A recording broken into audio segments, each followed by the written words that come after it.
You won't believe what happened when our power-hungry HOA president decided to bulldoze my disabled sister's wheelchair ramp while she was away at work, but what this entitled neighbor didn't realize was that my sister wasn't just any resident, she was the state governor, and this was about to become the biggest mistake of Karen's HOA career. But how did the entire neighborhood end up involved in a national scandal? Welcome to my channel. Please subscribe if you want more Karen and HOA stories. The bright yellow piece of paper stuck to our front door made my blood boil. It was the 5th HOA violation notice this month, all about my sister Sarah's wheelchair ramp. I crumpled it up and tossed it in my growing collection of Karen Thompson's official warnings as I heard Sarah's electric wheelchair warring up the ramp behind me. Another love letter from our wonderful neighbor Sarah asked with a tired smile. The dark circles under her eyes showed how exhausted she was from her new job, but she never complained, not about work, not about the car accident that put her in the wheelchair 6 months ago, and not even about Karen's constant harassment. You'd think being HOA president would keep her busy enough without stalking our house, I said, watching through our kitchen window as Karen stood in her driveway taking pictures of our ramp with her phone. Her perfectly highlighted hair and designer workout outfit couldn't hide the look of pure spite on her face. I remember the day we installed the ramp. We had followed every rule in the book, hired a licensed contractor, got the proper permits from the city, and even used the exact shade of gray paint that matched our house trim. But Karen showed up before the concrete was even dry, waving the HOA rulebook like it was some kind of magic wand. Section 8 paragraph 3 clearly states that all external modifications must be approved by the board, she had said, her voice dripping with fake concern. We have to maintain our property values, you understand. What really got under my skin was how Karen kept accidentally scheduling the HOA meetings about our ramp for times when Sarah couldn't attend. Not that Sarah could have gone anyway, she was too busy running the state. Yeah, that's right, my sister isn't just any homeowner, she's the governor, but we'd kept that quiet in the neighborhood, wanting to maintain some privacy. During her recovery last week, I caught Karen measuring the ramp with a tape measure at 6 a.m. When I confronted her, she claimed she was just doing her duty as HOA president. I started documenting everything after that, taking videos, saving her notices, and keeping a detailed log of every interaction. Something in my gut told me we'd need it. This morning was different, though. As I helped Sarah into her car for her physical therapy appointment, I noticed Karen huddled with 2 men in suits near her house, pointing at our ramp and gesturing dramatically. One of them was writing in a notebook, and the other was taking more pictures. I don't like this, I told Sarah. Maybe it's time we let them know who they're really dealing with. Sarah shook her head. I won't use my position to get special treatment. We'll handle this the right way, through proper channels. But as I watched Karen's triumphant smile while she handed thick manila envelopes to the men in suits, I couldn't shake the feeling that following the rules might not be enough. This time I pulled out my phone and started recording, catching Karen's voice carried across our yards on the morning breeze. Yes, we'll need that bulldozer here first thing tomorrow morning. The board has already approved the removal. My heart stopped. They wouldn't really tear down a wheelchair ramp, would they? As Sarah's car disappeared around the corner, I rushed inside to check our security cameras and grab our folder of permits, but what I found in our files would change everything, a discovery that would make Karen wish she'd never heard of. I was eating breakfast when I heard the rumbling of heavy machinery outside our house. My spoon clattered against the bowl as I rushed to the window, and my heart nearly stopped. There was Karen standing in our front yard with her signature red blazer and perfectly styled blonde hair, pointing at our wheelchair ramp, while a man in a construction hat nodded along. I grabbed my phone to record everything as I ran outside. The morning sun was barely up, and most of our neighbors were still asleep. A bright yellow bulldozer sat in our driveway, its metal blade gleaming menacingly. 2 workers in orange vests were measuring the ramp with bright yellow tape measures, while Karen clutched a stack of papers to her chest like they were made of gold. What do you think you're doing? I called out, my voice shakier than I wanted it to be. Karen's face lit up with that fake smile she always wore at HOA meetings. Oh good, you're home, she chirped, walking towards me in her designer heels that sank slightly into our fresh grass. I have here an emergency order from the HOA board. This structure is in direct violation of Community Guidelines Section 4.23. She waved a paper in my face but pulled it back before I could grab it. I took a deep breath, just like Sarah taught me during her campaign speeches. Karen, we submitted all the proper paperwork. We have approval from the city. The city isn't the HOA, dear. She cut me off, her smile never wavering. And as president of the board, it's my duty to maintain our community standards. This ramp is an eyesore that's bringing down property values. Just look at how it clashes with the neighborhood aesthetic. The bulldozer revved its engine, and I felt my stomach drop. I pulled up the property maps on my phone that Sarah had made me save, showing our property lines and permits. This is illegal. You can't just demolish someone's property without proper notice or a court order. But Karen just laughed, a high-pitched sound that made my skin crawl. Notice was given 3 weeks ago via certified mail. We have the receipt right here. She pulled Out another paper showing a signature I'd never seen before. I frantically fed Sarah's number, but it went straight to voicemail. Of course, she was in that closed-door budget meeting today. I tried her assistant, her security team, anyone I could think of, but nobody was answering. The construction workers started placing orange cones around our driveway. One of them looked uncertain, checking his paperwork multiple times. I noticed him whispering to his colleague, pointing at something that didn't seem right. If you do this, I warned, my voice growing stronger, you'll be hearing from our lawyers. This is a violation of the Americans with Disabilities Act. I started live streaming everything on my phone, making sure to catch every detail. Karen's smile finally faltered for a second. The HOA is exempt from no HOA is exempt from federal law. I shouted loud enough that lights started coming on in neighboring houses. Our elderly neighbor, Mr. Rodriguez, poked his head out his front door, then disappeared back inside when he saw Karen, but she had already turned to the bulldozer operator, giving him a sharp nod. The machine roared to life, its treads crunching against our driveway. I watched in horror as the blade lowered towards the ramp that had taken us weeks to get properly installed. Last chance, Karen, I said, my phone steady in my hands. You're making a huge mistake. She turned back to me, her eyes cold despite her smile. The only mistake was allowing this monstrosity to be built in the first place. Sometimes people need to learn that rules exist for a reason. The bulldozer blad. He caught the edge of the ramp with a horrible screech of metal on concrete. I was still recording as chunks of our carefully constructed ramp began to crumble. What they didn't notice was Mr. Rodriguez had returned with his own camera, and more neighbors were gathering, phones raised. Just then my phone buzzed with a text. It was from Sarah's head of security. Stay calm, keep recording, help is 3 minutes out. I smiled for the first time that morning, watching Karen direct the destruction of our ramp like a conductor at an orchestra. She was so focused on her victory that she didn't notice the black SUVs turning onto our street, or the distant sound of sirens growing closer. Sometimes the biggest mistakes come from the smallest bits of missing information, like not knowing your seemingly ordinary neighbor is actually one of the most powerful people in the state, and Karen was about to learn that lesson the hard way. I'll never forget the moment our quiet suburban street turned into what looked like a scene from a movie. Just as Karen was busy high-fiving her Choi cronies over their successful removal of the eyesore, the first black SUV rounded the corner, then another and another. Red and blue lights started flashing everywhere. My hands were shaking as I pressed record on my phone. This was going to be good. The look on Karen's face changed from smug satisfaction to confusion as 3 state police cruisers pulled up, followed by 5 identical black government vehicles. The neighbors who had been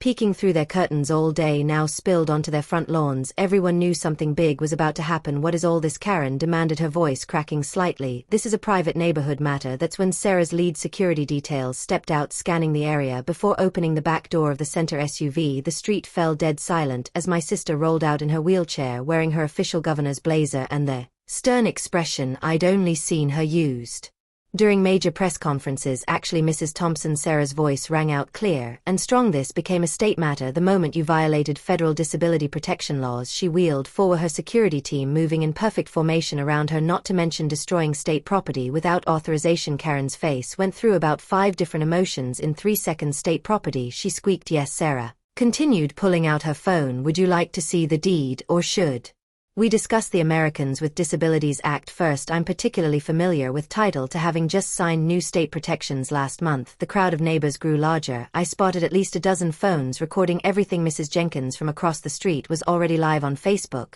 But the HOA bylaws clearly state. Karen stumbled backward, clutching her precious violation notices. Interesting, you should mention those, Sarah cut in, motioning to her assistant, who stepped forward with a thick binder. My legal team has been reviewing your HOA bylaws all afternoon. Would you like to know what we found? I watched as Karen's HOA board members started quietly backing away from her smart move. Multiple violations of state housing laws, discriminatory practices, and Sarah paused for effect. Irregular financial records going back 3 years. Ears. The crowd gasped. I zoomed in on Karen's face with my phone as it turned whiter than those violation notices she loved so much. This isn't I didn't know, Karen sputtered, that I was the governor Sarah finished for her, or that bulldozing a disabled person's access ramp without proper notice or permits is a federal offense. 2 state investigators stepped forward, notebooks in hand. Behind them, I could see news vans starting to pull up at the end of our street. Mrs. Thompson, one investigator, spoke up. We'll need you to come with us to answer some questions about today's events and these financial discrepancies, as Karen was led away, still mumbling about property values and HOA bylaws. Sarah turned to address the gathered crowd. She looked every bit the leader. She was even sitting in her wheelchair, surrounded by the rubble of our ramp. My fellow neighbors, she began, today we have an opportunity to discuss what community really means. She gestured to the destroyed ramp. This isn't just about me or my access to my home. This is about every person's right to live with dignity in Their own community, the faces in the crowd showed shame, anger, and most importantly understanding. But as I watched Karen being escorted to a police car still clutching her HOA rulebook, I couldn't help but wonder what would happen to our peaceful neighborhood after this explosive evening, and more importantly how many other HOAs out there were pulling the same tricks Karen had been getting away with for years. The morning after the bulldozing incident, I woke up to my phone buzzing like crazy. Our SEC security camera footage had gone viral overnight, and news vans were already lined up outside our house. But that wasn't even the craziest part. My old high school friend, who became a civil rights lawyer, had called with shocking news about Karen's past HOA violations. I couldn't believe my eyes when I opened the files he sent. Karen had been sued 3 times before for similar stunts in other neighborhoods, but she'd always managed to settle quietly and move on to terrorize a new HOA. This time she'd picked the wrong house on the wrong day. Sarah, being the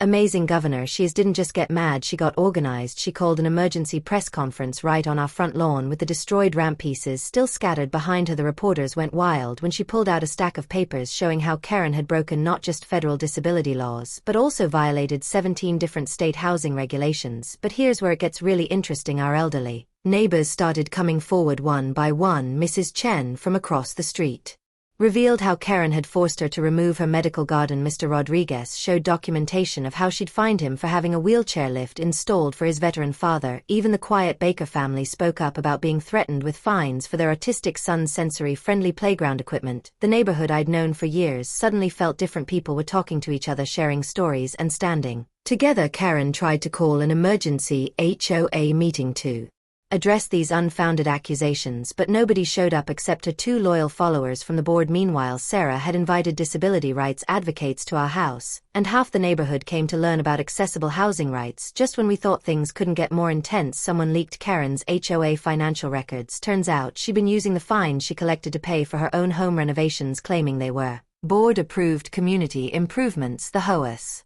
lawyer quit on the spot, and 3 board members resigned through angry emails that somehow found their way to the local news. Karen still wouldn't back down. She showed up at our house the next morning with a cease and desist letter demanding we stop spreading lies about her. What she didn't expect was to walk right into a meeting between Sarah and the state housing commissioner, who was very interested in reviewing every HOA decision Karen had made in the last 5 years. The look on Karen's face when she realized her HOA reign of terror was crumbling around her was almost worth all the drama. Almost. But the best part was watching our neighbors put up report accessible housing signs in their yards one by one until Karen's house stood alone without one. The news helicopters circling overhead captured it all, and by sunset our story had made national headlines. As I watched more neighbors gather on our lawn that evening, sharing stories and planning a new inclusive HOA, I couldn't help but wonder how had one wheelchair ramp sparked such a massive change. But the night wasn't over yet. Sarah had just received some interesting documents about the bulldozing company connection to Karen's private contracting business. The next morning I woke up to hundreds of messages from neighbors sharing their own HOA horror stories. My phone kept buzzing with news reporters wanting to talk about what happened, but what really caught my attention was the email from Mrs. Rodriguez,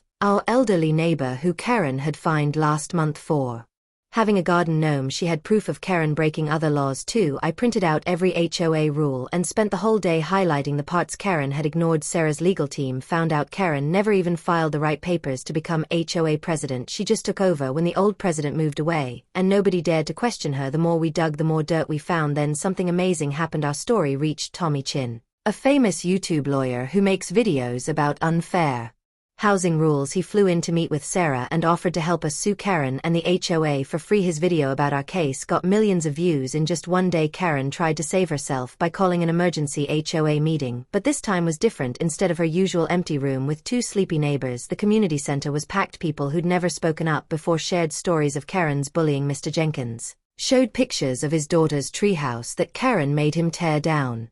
The Wilson family talked about their Christmas lights Karen said were too bright. Sarah rolled up to the microphone and didn't just talk about the ramp. She revealed her big plan. She'd been working on a new law to protect homeowners from HOA abuse. The room erupted in cheers when she announced it would be called the Right to Home Happiness Act. But the best part, our security camera footage showed Karen had lied on official papers about getting permission to bulldoze the ramp. That's when her own Lawyer dropped a case 2 days later. We watched Karen pack up a prized row bushes, the ones she'd forced everyone else to copy, and move away. The new HOA board is amazing. They turned the old violations office into a community help center now. Instead of sending fines, they send welcome baskets to new neighbors. They even started a program to help elderly residents with home repairs. Sarah's ramp got rebuilt, but better than before. Local artists painted it with beautiful flowers, and it has cool lights that make it glow softly at night. Kids from the neighborhood actually think it's the prettiest thing on our street. Last week, Sarah held a barbecue for the whole neighborhood in our backyard, watching everyone laugh and share food. Where Karen once stood yelling about grass height rules made me realize something huge. Sometimes the worst moments lead to the best changes. Remember that Bulldozed company, they now offer free ramp installations to disabled